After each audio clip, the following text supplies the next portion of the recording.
बिस्मिल्लाहिर्रहमानिर्रहीम। डीएनए के स्टूडियो से इफ्तिखार अहमद आपको खुश आमदीद कहता है। पिछले दिनों सलीम बुखारी साहब इस्लामाबाद से हमारे साथ थे और आज सलीम बुखारी साहब हमारे साथ स्टूडियो में मौजूद हैं। जावेद इकबाल साहब भी तशरीफ़ रखते हैं और हमारे एक साथी इस वक्त बरतानिया में मौजूद हैं, लंदन शहर के अंदर अपने घर से। पीजे मीर साहब वो वहाँ से हमें ज्वाइन कर रहे हैं। पीजे मीर साहब, जावेद साहब, बुखारी साहब, आज हमारे पास कौन कौन सी खबरें हैं? देखिए जनाब, सबसे पहली बात तो ये है कि ये जो कल कानून साजी हुई है, जिस तरह से हुई है, जिस अंदाज से हुई है, जो इसका बनेगा वो तो आने वाली कौम ने आने वाले वक्त में भुगतना है। लेकिन एक बात मैं बता दूं, आप कौम तो भुगतेगी, सबसे ज़्यादा पीटीआई भुगतेगी, मैं साबित करूंगा आपको। जी जावेद, कौन सी स्टोरी? मेरा ख्याल है उससे भी ज़्यादा अहम जनाब फवाद चौधरी साहब की जो आज उन्होंने शाम को प्रेस कॉन्फ्रेंस की है, बल्कि बयान दिया है, वो बहुत तहलका अंगेज़ है। और मैं समझता हूँ कि ये इसने हुकूमत को एक्सपोज करके रख दिया उस बयान ने। वो हम आगे बात करेंगे, लेकिन वो मेरे लिए बहुत अलार्मिंग चीज़ है। जी पीजे, आप इलेक्ट्रॉनिक वोटिंग मशीन्स पे बात करेंगे फिर? ये जो हम शिद्दत पसंदी देख रहे हैं आज, यहाँ मैं आपको व्यू दूंगा। यहाँ जो मैं आज एक पार्लियामेंटेरियन से मिला हूँ, इसके मैं करूंगा जब आप ये इस पर डिस्कस करेंगे पार्लियामेंट। चले ठीक है, तो फिर इलेक्ट्रॉनिक वोटिंग मशीन पर जो बात है, आप बहुत सब शुरू करेंगे, मैं शुरू करूँ? जैसे आपकी मर्जी, अगर आपने करना मेरा ख्याल है कि आप शुरू करें। जी देखिए, गुजारिश ये है कल जो बिल पास हुए 33 उनकी तादाद है, लेकिन उनके अंदर से जो 3 कवानीन हैं वो इस मुल्क के फ्यूचर के साथ बराह रास्त मैं उन साबित करूँगा कैसे मुंसलिक हैं। उनमें से एक ईवीएम वोटिंग मशीन का, जो बहुत देर से पीटीआई की हुकूमत तड़प रही थी, मचल रही थी कि ये पास कराना है, वो उन्होंने पास करा लिया है। दूसरा, जो ओवरसीज़ पाकिस्तानीज़ को वोट का हक दिया है। और तीसरा, जो नैब ऑर्डिनेंस में तरमीम जो है वो मंजूर हुई है। ये तीनों कवानीन जो हैं ये मुतनाज़ा थे। तीनों कवानीन के ऊपर हुकूमत की ये पोजीशन थी कि इस पर मुशावरत की जाएगी। सबसे आखिर में जो स्पीकर नेशनल असम्बली हैं असद कैसर साहब, उन्होंने एक ख़त लिखा अपोजिशन को कि जनाब ये बगैर कंसेंसस के तो ये बिल रिप्रेजेंट ही नहीं हो सकते, आप आइए हम कंसल्टेशन करते हैं। और 24 घंटे नहीं गुजरने दिए उन्होंने, और ये बिल जो है न सिर्फ टेबल हो गए बल्कि पास हो गए। और जिस तरह से हुआ उसके ऊपर बहुत जगह से रिफ्लेक्शंस आ रहे हैं। कुछ तस्वीरें जो हैं वो भी सोशल मीडिया पे हमने देखी हैं, जिसमें टैंक चलाए जा रहे हैं, हवाई जहाज़ चलाए जा रहे हैं, छाता बरदार उतर रहे हैं। ये मतलब कोई इसको इंडोर्स ना भी करे, लेकिन इस तरह की बातें जो हैं वो हो रही हैं। दूसरी बात ये कि ये तीनों चीज़ें जो हुई हैं, ये पीटीआई ये समझती है कि इससे इसको, इसके हवारियों को और इसके जो मेंबरान पार्लियामेंट है उनको फ़ायदा हासिल होगा। ऐसा कुछ होने नहीं जा रहा। तैयार रहे आप, अल्लाह के फजल करम से ये आप ही के ख़िलाफ़ इस्तेमाल होना है। ये आपने अपनी नहीं बल्कि पूरी कौम की गर्दन के ऊपर जो तौक तारी है उसका बटन जिस तरह से किसी और के हाथ में थमा दिया है, आप इसकी कीमत चुका के रहेंगे। ये क्या कहना चाहेंगे आप, जो गुज़श्ता रोज़ ज्वाइंट पार्लियामेंट सेशन हुआ पाकिस्तान में? आई थिंक जी ये it was a total chaos, और मुझे समझ नहीं आती है। देखें, 2 किचन्स होते हैं, एक होता है डर्टी किचन और एक होता है मेन किचन। ये जो मेन किचन के जो मेंबर्स होते हैं, किचन कैबिनेट के मेंबर्स, इनको चाहिए कि वजीर आजम को एक साउंड एडवाइस दें। मुझे तो लग रहा है ये एडवाइस जो है ये डर्टी किचन कैबिनेट से आ रही है, जो कि पार्टी को एम्बैरेस कर रहे हैं, पार्टी को मैं समझता हूँ लोगों के आगे डिस्क्रेडिट कर रहे हैं। और जो आपका एक तासुर दिया जा रहा है पाकिस्तान के अंदर कि अगले इलेक्शंस के अंदर पीटीआई को मुश्किलात का सामना पड़े। अब ये क्या ये पैराशूटर्स हैं या आप कह लें कि die hard members of the party हैं? इस वक्त आप देख लें कि जो प्राइम मिनिस्टर हैं इनको टोटल आइसोलेट किया जा रहा है, और जिस तरह बुखारी साहब कह रहे हैं ये रिपरकशंस बाद में आपको नजर आएंगे। क्योंकि आज मैं एक पार्लियामेंटेरियन से बात कर रहा था, इधर ब्रिटिश पार्लियामेंटेरियन, पाकिस्तान ओरिजिन, वो कहता है देखो यहाँ आप जो मर्जी कर लो, आपका एक कंसंट्रेटिव प्रोसेस जरूर होना चाहिए in order to maintain the sanctity of the house. कहते हैं आप लोग तो कर ही नहीं रहे हो, आप तो या वन वे या जी। पीजे, ये जो बिल की फर्स्ट रीडिंग, सेकंड रीडिंग और थर्ड रीडिंग होती है, मेरा ख्याल ये ज़रूरी इसलिए होती है कि बिल पेश किया जाए, उस पर डिबेट हो, और जिस किसी ने भी इतराज़ उठाना वो इतराज़ उठाए, उस इतराज़ का जवाब हो, और फिर फाइनली वोटिंग के पास जाए। और जब वोटिंग के पास जाता है तो पहले वॉइस वोट होता है, अगर वॉइस वोट चैलेंज हो जाए तो फिर काउंटिंग होती है, और हर बिल पे होती है। अब बड़े मज़े की बात है कि 51 बिल अगर आप 1 घंटे में मंजूर करवा लें तो इस सारे प्रोसेस के बारे में लोगों को जो शकूक हैं वो तो फिर दुरुस्त ही होंगे। बिल्कुल सही कह रहे हैं आप, दुरुस्त होंगे, लेकिन इसका सबसे पहले एक प्रोसीजर जो होता है, आपकी जो स्टैंडिंग कमेटी होती है और ऑब्वियसली जो अपोजिशन की जो मेन कमेटी है, आप इस पे कंसल्टेटिव प्रोसेस करते हो कि हम ये लेके आ रहे हैं, what do you think about it. अगर आप ये वहीं रिजॉल्व कर लो और उसके बाद जब आप एज और नेज में जाओगे, आपका ये जो सारा प्रोसेस है ये बिल्कुल स्ट्रीम आउट हो जाएगा। लेकिन अब आप एक सरप्राइज दोगे तो आगे से आपको काउंटर सरप्राइज मिलेगा। I totally agree with you. Khan साहब, बदकिस्मती क्या है, पीजे जो बात कर रहे हैं ना कि प्रोसीजरल हमें समझाने की कोशिश कर रहे हैं और आप भी हमें बताने की कोशिश कर रहे हैं कि पार्लियामान में होता क्या है। बदकिस्मती क्या है कि अगर हमारे ये साहिब इक़्तिदार और अपोजिशन के लोग जो इस वक्त पार्लियामान में बरजमान हैं, अगर इनमें इतनी समझ हो कि ये पार्लियामेंट की इज्जत को मेंटेन कर सकें और अगर इनको इतनी समझ हो कि जमहूरी रवायात क्या होती हैं, तो शायद कल का दिन आपको यह देखना नसीब ना होता।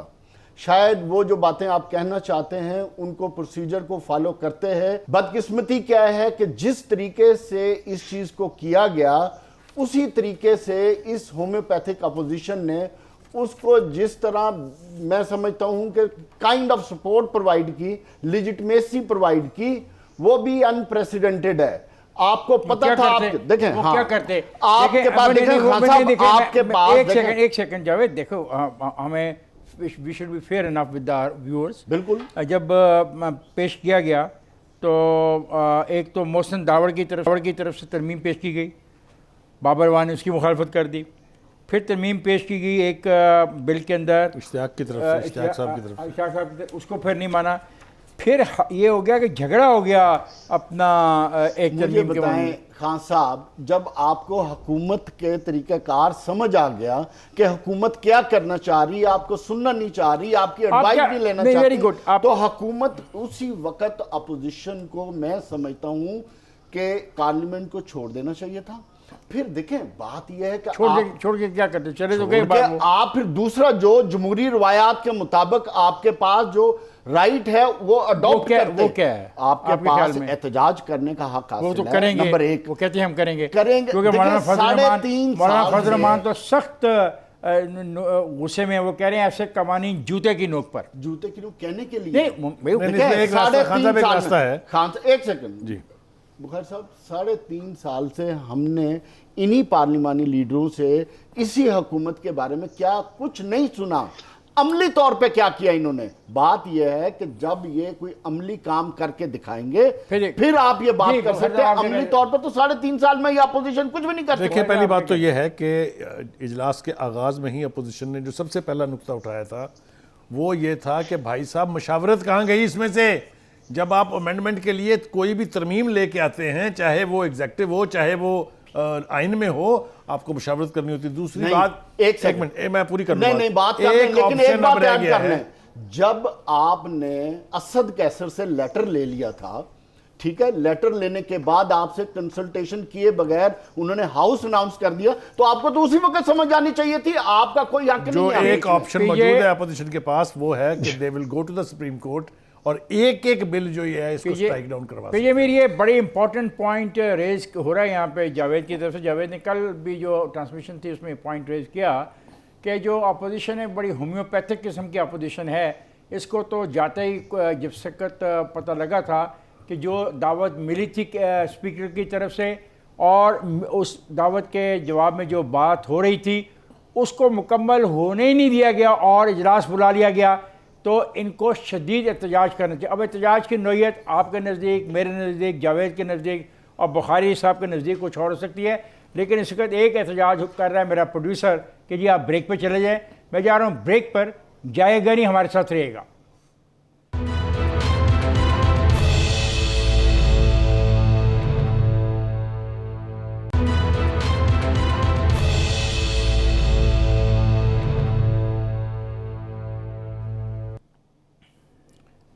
ख्वाजात वेलकम बैक। और ये जो कुछ भी कल हुआ ये होना था और इसके लिए कोई ऐसे नहीं है कि एकदम को उन्होंने फैसला कर लिया। तहरीक इंसाफ वाले इस पे 1 साल से काम कर रहे थे। लोग ये कहते हैं कि पाकिस्तान में उनकी वोटिंग स्ट्रेंथ कम हो गई है, और ये उन्होंने जो तजिए करवाए मुख्तलिफ जो एजेंसियाँ उनके डिस्पोजल पे हैं, उन्होंने भी उनको बता दिया था कि ये जो वोट आपको पिछली दफ़ा मिले उससे आधे भी पाकिस्तान से अब आपको नहीं मिल सकते। और दूसरी जो मसला था वो था महंगाई का, बेरोज़गारी का, ख़त गुर्बत से नीचे जाने का। तो इसको अच्छा खासा तजिया हुआ और वहाँ पर डिबेट हुई। जो कोर कमेटी की मीटिंग मुसलसल होते रही, उसमें ये तय कर लिया गया। पहले तो उन्होंने अटैक किया डस्के के इलेक्शन के बाद इलेक्शन कमीशन ऑफ पाकिस्तान पे कि इलेक्शन कमीशन ऑफ पाकिस्तान इस्तीफ़ा दे दे। फिर जब देखा कि इलेक्शन कमीशन ऑफ पाकिस्तान इनकी ईवीएम की बात नहीं मान रहा, और इलेक्शन कमीशन ऑफ पाकिस्तान ने ईवीएम के बारे में अपने तहफ़्फ़ुज़ात का तहरीरी तौर पे इनको आगाही की, इनसे दी इनको, उस पर ये फिर नाराज़ हुए।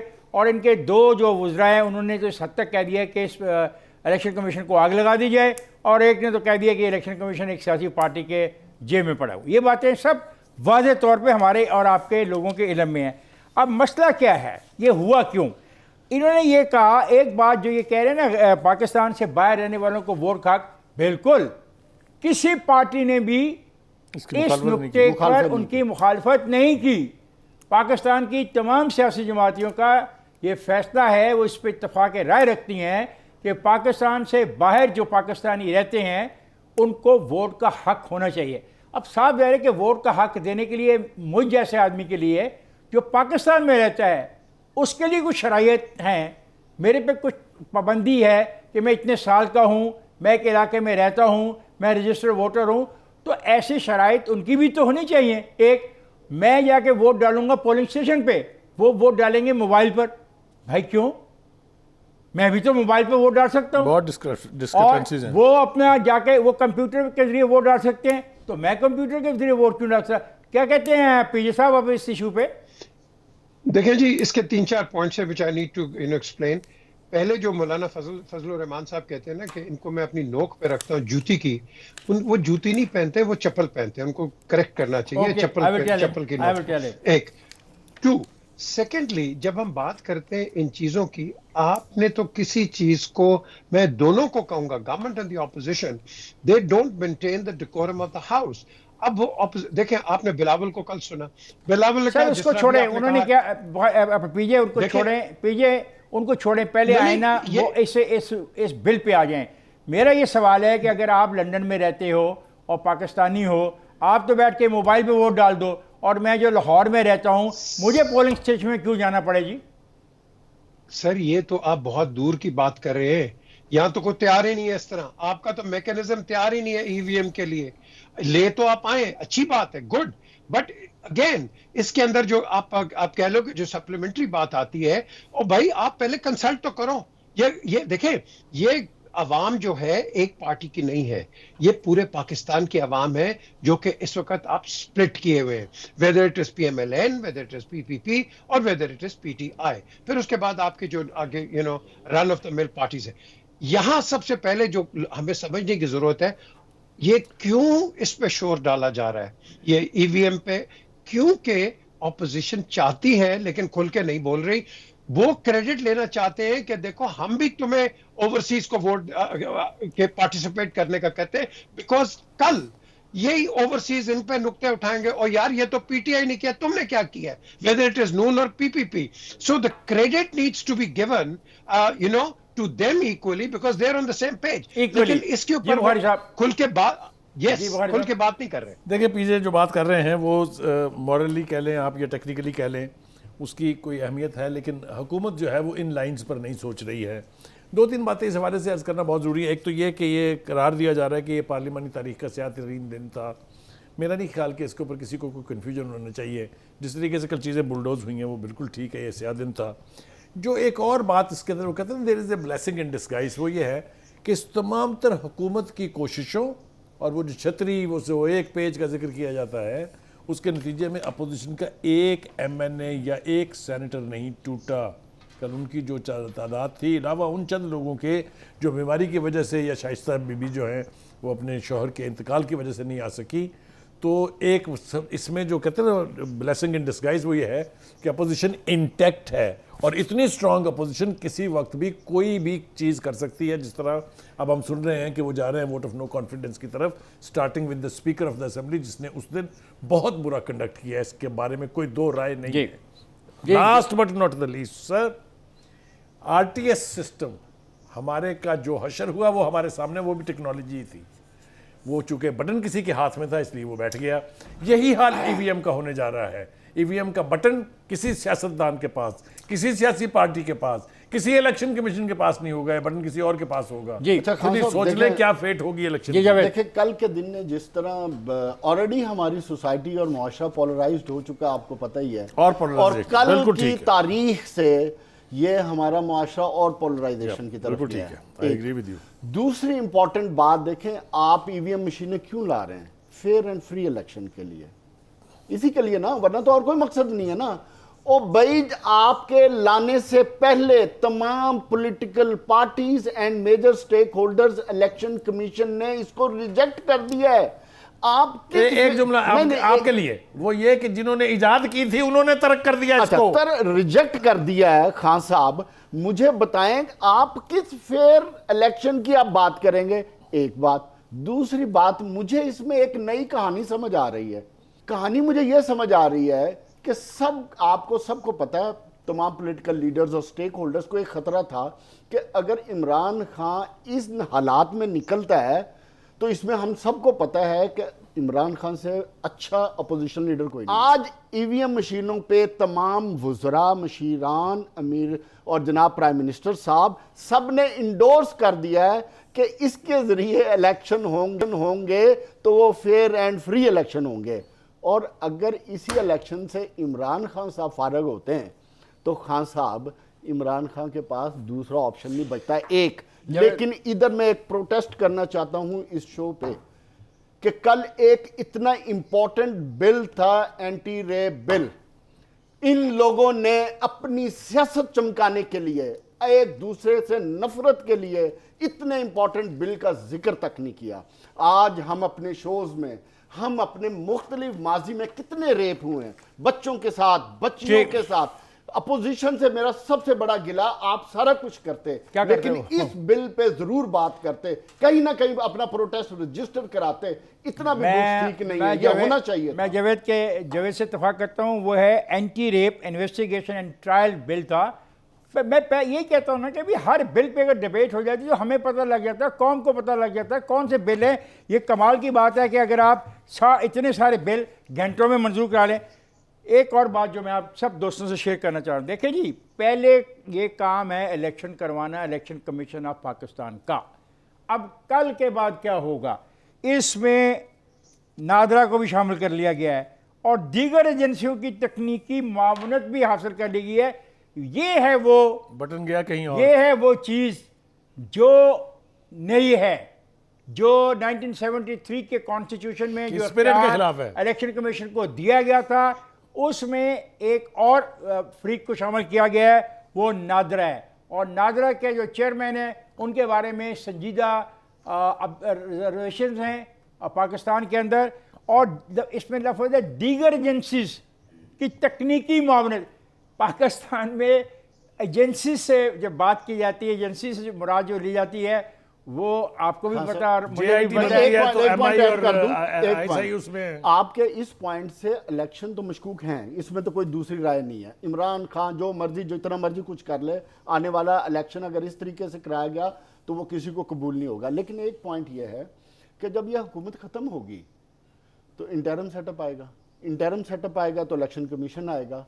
क्या इलेक्शन कमीशन इस कैपेसिटी में मौजूद है कि इलेक्शन करवा सके? जी पीजे, ये very important point raise by Javed कि इंटरम सेटअप आएगा ना, खुद तो उसका इतनी प्राइम मिनिस्टर होगा और ये कैबिनेट तो नहीं होगी, तो क्या इंटरम सेटअप में इस सारी जो ये मामला है इसमें खराबी तो नहीं कोई होगी? Sir, there is no interim setup. माशाल्लाह जावेद भाई मेरा ये चेयरमैन है एनपीपी का और ऑब्वियसली उनकी राय है ये। अब बात ये है, देखें, हमने एनपीपी को ख़त्म करना है पाकिस्तान में। वो अब आप पूछेंगे एनपीपी क्या है, वो है नेगेटिव पार्टी ऑफ पाकिस्तान। हमने पॉजिटिव पार्टी ऑफ पाकिस्तान पे Okay. जाना है। देखें Good. कोई EVM इंटरिम जिंदाबाद, सेटअप नहीं। जिंदाबाद, एक सेकंड और ईवीएम के जरिए फेयर एंड फ्री इलेक्शन होंगे, ये पॉजिटिव बात है। एक second sir, let me finish. ये जो बुखारी साहब बात कर रहे हैं बटन, आप रेफर खुल के बोले ना जी कि ये जो 3 मुलाकातें हुई हैं पिछले 2-3 दिनों में प्राइम मिनिस्टर के साथ, क्या is that the button we are talking about? Because obviously that is again creating a lot of stir. Okay, why is certain person meeting the prime minister on a regular basis when he should be going and taking over his new command?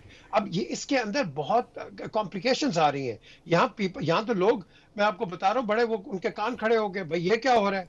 आप यहाँ आपके अंदर एक नातफाकी है assembly के अंदर, इतने bill आप इतनी जल्दी से पास कर रहे हैं। अच्छा, What is your hurry? So ये जो बात आती है जी, पे चलो मुझे ब्रेक पे जाना है। मैं एक बात पर ब्रेक पे जा रहा हूँ, वो ये बात मैं कहना चाहता हूँ कि जो कुछ मैंने कल देखा, एक बात का मुझे खदशा है, शक है और नज़र आती है कि पहला वोट ऑफ नो कॉन्फिडेंस जिसमें अपोजिशन को कामयाबी हो सकती है, वो चेयरमैन सेनेट के ख़िलाफ़ अगर पेश किया जाए, क्योंकि जो सेनेटर की तादाद है अपोजिशन की, वो मासवाए 2 या 3 सेनेटर जो पाकिस्तान में नहीं थे, सब के सब मौजूद थे। मैं जा रहा हूँ खातूनजात ब्रेक पर, जाएगा नहीं, हमारे साथ रहिएगा।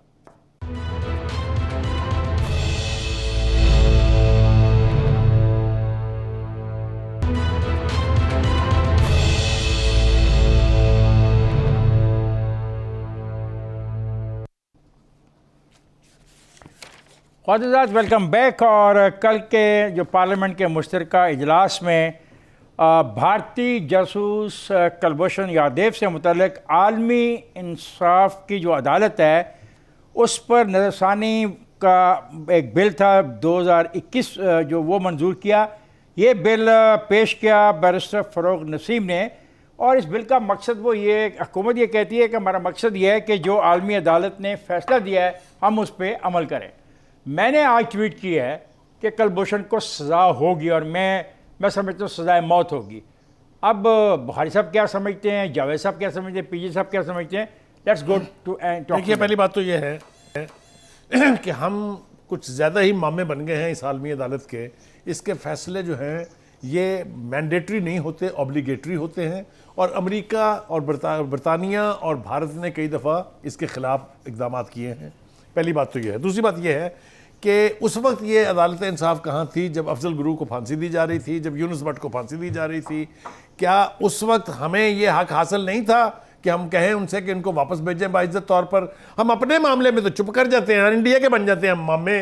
मुझे तो ये समझ में नहीं आ रही जिस तरीके का रवैया, शायद आप अपील में ना गए हो ना, जिस तरह का रवैया। नहीं सर, मुमकिन है कि आप इंटरनेशनल जस्टिस की जो कोर्ट में गए ना हो। देखें, वो हमारी अपनी फेलिंग्स जो है वो अपनी जगह है, लेकिन उस वक्त आलमी अदालत सोई हुई थी क्या? अदालतें खुद ब खुद नहीं फैसला करती, सुओ मोटो पावर लेके, जिस तरह सुप्रीम कोर्ट ऑफ पाकिस्तान करती है। अच्छी तरह से याद है, हमने यूनाइटेड नेशन में हमने हर फोरम पर कहा था कि इन्हें हमें हैंड ओवर करें ताकि हम अपनी इन्वेस्टिगेशन करके करें, लेकिन उन्होंने इसको रिस्पॉन्ड भी नहीं किया और उनको फांसी लगा दी। इतना भी राइट नहीं दिया कि उनका ट्रायल फेयर हो जाए। एनीवे, देखें, 2 बातें हैं। कुलभूषण वाली बात जो है, इसने हमारे स्टेट की रिट, जिसके हम सुबह से शाम तक चीख चीख के पुकार रहे होते हैं, हम हिंदुस्तान की ख्वाहिश, उसके डिमांड, उसके मुतालबे के आगे बिल्कुल लेट गए हैं। और जिस शर्मनाक तरीके से ये कानून पास किया गया है, अगर पीपल्स पार्टी की और नून लीग की हुकूमत होती, इसी पीटीआई ने कहना था कि ये गद्दार वतन है, ये मोदी के यार हैं और ये पता नहीं क्या क्या है। इसके ऊपर पीजे साहब से भी मेरी दरखास्त है कि खुदा के लिए इसके ऊपर नेशनल अप्रोच हमें अडॉप्ट करनी पड़ेगी। जी पीजे, आप क्या कहते हैं? देखें, अंडर द जिनेवा कन्वेंशन ये जो आप एस्पियोनाज एजेंट्स पकड़ते हैं, ये बाद में एक्सचेंज होते हैं। Please let's be very honest, हमारे भी एजेंट्स इंडिया ने पकड़े हुए, वो कोई इस पे बात नहीं कर रहे। हमने एक पकड़ के पता नहीं आसमान फाड़ दिया, पता नहीं हमने क्या पकड़ लिया है। और यार ये पकड़े जाते हैं, उनके भी पकड़े, हमारे भी पकड़े जाते हैं। आपका सबसे बड़ा यहाँ CIA co operative Peshawar jail में जब शकील अफरीदी को तोड़ रहे थे, अमेरिका ने बात ही नहीं की, CIA ने बात ही नहीं की, हम शोर करते रहे। देखें, बात सुने, हमने जाना है इंटरनेशनल स्टैंडर्ड्स पे और उनमें जाना है कानूनी तौर पे। हिंदुस्तान की बिल्कुल बुखारी साहब सही बात करते हैं, वो वायलेटर है हर यूनाइटेड नेशंस की रेजोल्यूशन का, it's starting from Kashmir to any resolution including the water. The question is, हम इतने सेंसिटिव इशू को पार्लियामेंट में ला के हमने बहुत बड़ी गलती की है, क्योंकि ये चीजें जो होती हैं ये सिर्फ इंटेलिजेंस तक महदूद रहती हैं। आप किसी सीनियर इंटेलिजेंस, ये बैठे जावेद से पूछ लो, ये बातें नहीं निकलती हैं इस तरह। ये हम हर चीज एक्सपोजे कर लेते हैं, इंटेलिजेंस को पार्लियामेंट में बुला लेते हैं, उसको गंदा करते हैं और फिर कहते हैं ये पिलर ऑफ द स्टेट है जो कि पिलर को डिफेंड करता है। We should let the intelligence stay in their domain and do what they are doing for the security of the country. आप इसको बता के उसको आजाद कर दिया, उसको छोड़ दिया। Don't forget। एक जुमले की मुझे इजाजत दें। ये- देखिए, इसका मतलब ये हुआ कि हम रमजी यूसुफ पकड़ पकड़ के देते रहे, हम एमएल कांसी जो है वो बेचते रहे, हम आफिया सिद्दीकी देते रहे। ये एक्ट ठीक है, हमारा कोई बंदा पकड़ा जाए हम उसको उसके अहल नहीं है। वो जिनेवा कन्वेंशन मुझे नहीं समझ में आती है आइसोलेशन में क्यों इस्तेमाल होता है। पीजे ने ये नहीं कहा, पीजे ने ये नहीं कहा, पीजे ने देखा, पीजे ने नहीं, मैं इसको ये कानून के रूप में खान कह साहब, रहा ये हूं। जो कुलभूषण वाला मामला है ना, ये एक नॉर्मल मामला नहीं है। ये बिल्कुल नहीं है। उनका एक ऑफिसर था, Who has confessed having killed other people? Then that वो एक हैंडलर था, वो किसी एक टेररिस्ट एक्टिविटी में इन्वॉल्व नहीं था। He was involve in multi terrorist activity और पूरा एक नेटवर्क चला रहा था। इसलिए And red-handed पकड़ा गया, रेड एक हैंडेड serving- पकड़ा गया serving army officer। और it was a big catch. किसी सूरत में इस मामले को पार्लियामेंट तक जाना ही नहीं चाहिए था। ऐसे शख्स मिलिट्री में ट्रायल होकर सजा हो जानी देखिए, चाहिए ऐसे शख्स को जो पूरे हमारे मुल्क में फसाद फैला रहा हो, हमारे मासूम लोगों की शहादतों में इन्वॉल्व हुआ हो, ऐसे शख्स को किसी सूरत में रहम की अपील भी नहीं देने का हक देना चाहिए। एक बात यहाँ दूसरी कानून बात, साजी हो रही है उसके लिए। किसी किस्म की ये किसी तौर पे भी एक्सेप्टेबल नहीं होनी चाहिए। नॉर्मल आदमी होता तो उसकी बात कोई और थी, but not as far as Kulbhushan Yadav is concern. दूसरी बात, जब आप वो बात कर रहे थे तो मैं आपकी उस बात में एक चीज ऐड करता जाऊं। पीएमएलएन के बहुत सीनियर लीडर हैं, उन्होंने कहीं तस्करा किया है कि इस मामले में सेनेट के हवाले से बातचीत उनकी अपोजिशन के साथ मुकम्मल हो गई है। जो चेयरमैन सेनेट यूसुफ रजा गिलानी साहब का नाम इन्होंने फाइनल कर दिया है और आने वाले वक्त में जो आपने बात की है मैं उसको तस्दीक कर रहा हूँ, वो उधर से स्टार्ट होगा। मैं एक बात कहना चाह रहा हूँ कि जब ये कुलभूषण यादव वाला बिल पेश किया गया तो सबसे ज़्यादा जो शोर मचा, इमरान खान ने हंगामा किया हुआ, वो अपोजिशन ने इसी पॉइंट पे किया कि ये क्या हो रहा है। और वो जाके उन्होंने डाइस को घेरे में ले लिया और जो वो होते हैं स्टाफ जो होता है प्रोटेक्ट करने वाला असेंबली को, वो आ गया और वहाँ पे काफ़ी नहीं हंगामा खान हो साहब, गया। एक बात, माजी आप भूल गए जब नवाज शरीफ की हुकूमत थी, उनकी रमजान शुगर मिल में इंडियन जासूस इन्होंने खड़े कर दिए। ठीक है, कुलभूषण और क्या पकड़ा हंगामा मचाया गया था? तो उसके साथ क्या ड्रामेबाजी की गई। बात ये अपना ये माजी भूल के हर वक्त एक ही काम आता है, यू टर्न लो, यू टर्न लो और यू टर्न लो हर बात पे अपनी। जावेद देखें, हम ये जो खेल खेल रहे हैं ना, हम अपनी सेल्फ डिस्ट्रक्शन की तरफ जा रहे You're हैं। right. Please let the security and secret agencies continue with their work. That is the reason they are known as secret agencies. अगर आपने उनको पब्लिक में लाना है और गंदा करना है, बिल्कुल ठीक बात की आपने। forget के you know what you're ये doing. तो मिलिट्री ट्रायल होना चाहिए था और सजा हो जानी वैसे चाहिए थी इसको। पीजे बिल्कुल, हाँ बिल्कुल पीजे Agreed, पीजे बिल्कुल। मैं आज भी महसूस करता हूँ बतौर पाकिस्तानी कि इस जासूस को सज़ा होगी, सज़ा मिलेगी। यकीन है, क्योंकि इसने मेरी रियासत को तबाह करने के लिए, उसको कमज़ोर मेरे करने लोगों के का लिए, खून बहाया है। उसके खिलाफ साजिश करने के लिए अमली तौर पे कोशिश की है। ख्वाजात, मैं जा रहा हूँ ब्रेक पर, जाएगा नहीं, हमारे साथ रहिएगा।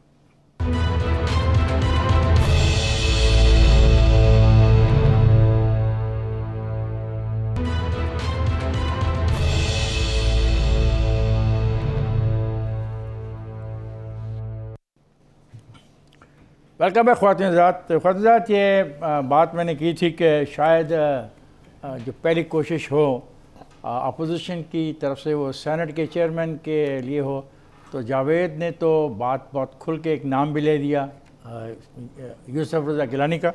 देखें कि मुमकिन है उनकी किस्मत में ये हो कि प्राइम मिनिस्टर ऑफ पाकिस्तान रहने के बाद वो इस ओहदे पर भी फायज हो जाएं। कोशिश तो की थी, और उस दिन जब वो कोशिश हुई तो वो जो नलायकी हुई, 7 वोटों पे जो मोरें आगे पीछे हुई, उस नलायकी के ज़िम्मेदार भी उसी सियासी पार्टी के वो लोग थे जिनकी ज़िम्मेदारी थी।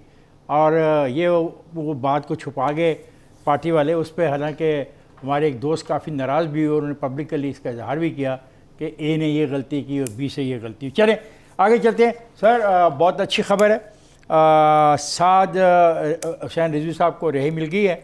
आज उनका काफ़ी बड़ा जुलूस था, फूलों की पत्तियां थी, जज्बाती नारे थे और उन लोगों को रिसीव किया गया है। लेकिन एक जो अजीब बात हुई है, मुझे समझ नहीं आ रही कि कैसे मैं इसको फिट इन करूं। साद हुसैन रिजवी की रिहाई पर फवाद चौधरी ने उसी दिन इस्लामाबाद में एक कॉन्फ्रेंस ऑन टेररिज्म है, उसके मौके पे जिन ख्यालात का इजहार किया उसी टाइम पे टाइमिंग भी समझ नहीं आ रही है क्या। पीजे आपके पास अगर नोट्स हों तो आप देखें कि एक तरफ साद हुसैन रिजवी की रिहाई हो रही है, उनका इस्तकबाल हो रहा है, उन पर फूलों की पत्तियां निशावर की जा रही हैं, और दूसरी तरफ जो फवाद चौधरी साहब हैं वो कहते हैं कि इंतहा पसंदी की वजह मदारस नहीं स्कूल और कॉलेज हैं। क्या ख्याल आपका?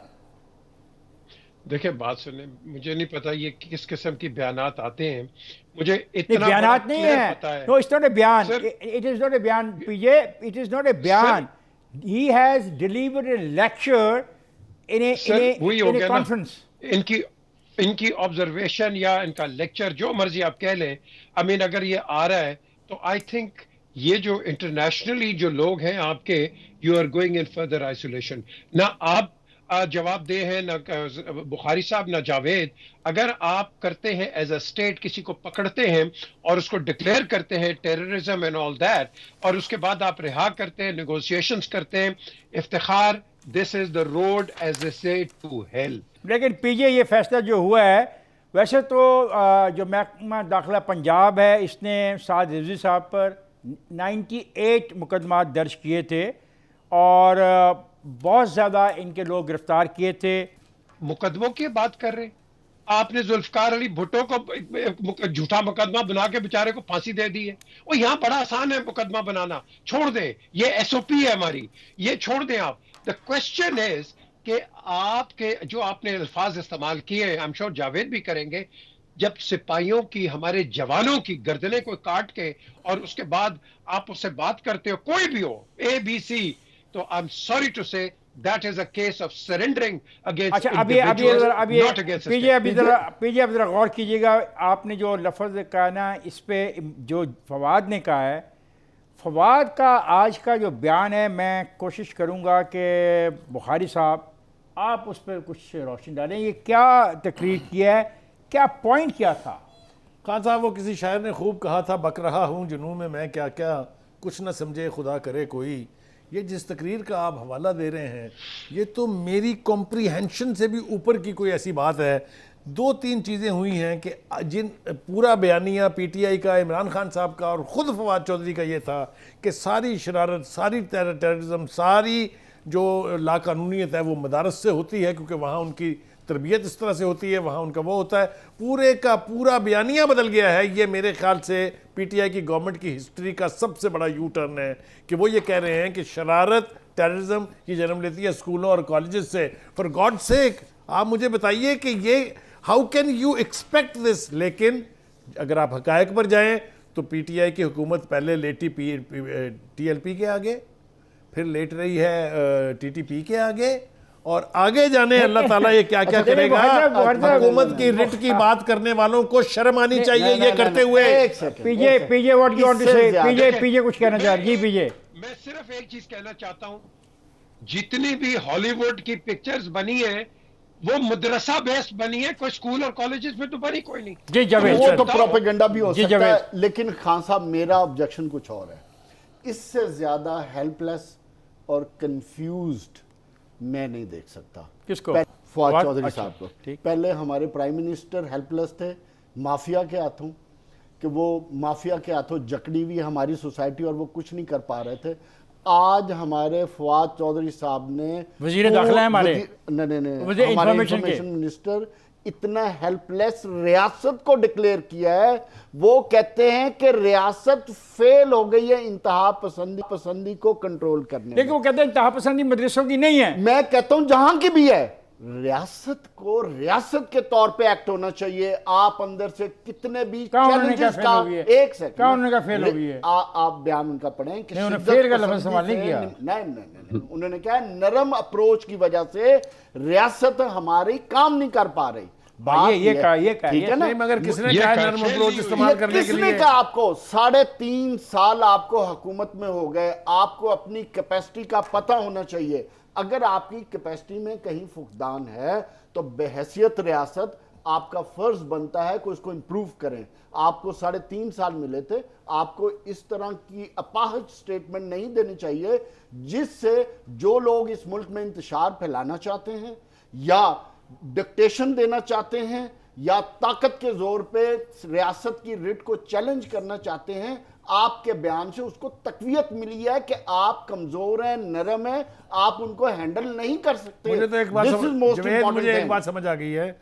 ये राइट विंग वोट जो है इसको प्लीज करके अपने साथ मिलाना चाहते हैं। एजाज चौधरी का बयान याद रखें, जो सेनेटर हैं, जिम्मेदार आदमी, उन्होंने कहा था टीएलपी के साथ हमारा सियासी और इंतखाबी इत्तेहाद हो सर, सकता है। सियासत करें, not at the cost of रियासत। प्लीज सियासत करें, अपने वोट बैंक को बड़ा करें, लेकिन अपनी कारकर्दगी से करें। इससे आप रिलीजियस चीजों को हिट करके या उनको इन्वॉल्व करके पोलिटिसाइज मत करें हमारी रियासत इससे को। पहले कि वक्त खत्म हो, मैं चाहूँगा जल्दी जल्दी चौधरी फवाद साहब ने जो कहा है मैं वो आपको please. बोल दूं, ताकि मेरा नहीं ख्याल कि आप हर पॉइंट पर बात कर सकते हैं, डिबेट कर सकते हैं। और फवाद साहब ने कहा है कि सबसे पहले कि इंतहा पसंदी की वजह मदारस नहीं, स्कूल और कॉलेज है। उन्होंने कहा कि 80 और 90 की दहाई में इंतहा पसंद असातिज़ा स्कूलों और कॉलेजों में भर्ती किए गए। उन्होंने कहा नुक्ता नज़र रखने में कोई हर्ज नहीं, लेकिन जब बात तब ख़राब होती है जब हुकूमती रेट को जारी कर दिया जाए। उन्होंने कहा कि जब तक हम रियासत की अमलदारी को यकीनी नहीं बनाते रियासत कमज़ोर होगी। उन्होंने कहा कि शिद्दत पसंदी में इतना पोटेंशल है कि वो अकेला हमारी सोसाइटी को तबाह कर सकता है। उन्होंने कहा शिद्दत पसंदी पाकिस्तान का सबसे बड़ा मसला है। और उन्होंने कहा कि रियासत कानून नाफज न करे तो उसकी बका पर सवाल उठते हैं। अब ये मैं नहीं कह रहा, बुखारी साहब नहीं कह रहे, जावेद साहब नहीं कह रहे, पीजे मीर साहब आप क्या कहना चाहेंगे टू वाइंड अप दिस देखिए, सेगमेंट? मैं सिर्फ एक चीज कहूंगा जो जावेद ने भी बात की है। हर गवर्नमेंट की रिट चैलेंज होती है पूरी दुनिया में, बिल्कुल ठीक लेकिन बात उस की। रिट को काउंटर किया जाता है। आप काउंटर उस तरह करें जिस तरह एक स्टेट करता है। जब आप इस तरह के वीक बयानात देंगे, प्लीज आप दूसरों को और आग, वो कहते हैं ना, फैन आउट करेंगे, जबकि आपको आगे नहीं बाकी आने वाली हुकूमतों को भी प्रॉब्लम्स आएंगी। सो आपने एड्रेस करना है। I totally agree with Javed, आप इसको काउंटर करो, ठीक है। Don't compromise. ठीक है पीजे मीर साहब आपका शुक्रिया, जावेद साहब आपका शुक्रिया, बुखारी साहब आपका शुक्रिया। ख्वात हज़रात, हमारा आज का प्रोग्राम ख़त्म होता है। मुझे और मेरे साथियों को इजाज़त दीजिए, आपसे कल मुलाकात होगी। तब तक के लिए खुदा हाफिज़।